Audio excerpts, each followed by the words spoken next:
Ayam masak kicap, ini resepi dari Mak Kak Yan. Istimewa ni, guna ubi kentang goreng macam ni. Janganlah garing sangat. Ayam gaul garam kunyit goreng, jangan sampai dia keras. Lepas tu kita kisar bawang merah, bawang putih halia, jintan manis, jintan putih. Lepas tu ini sos dia.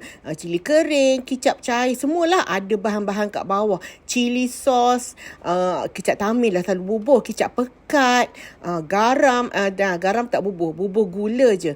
Kemudian lebihan minyak tadi, tumis 4 sekawan, tumis bahan-bahan kisar, masukkan lada hitam, jangan lupa, masukkan sos tadi, kita gaul-gaul, masukkan air asam jawa, biar dia pekat betul, masuk ayam awal-awal, biar ayam tu masak lama dengan kuah, nak bagi cantik, masukkan kacang pis dan juga ubi kentang tadi, masuk juga bawang Holland.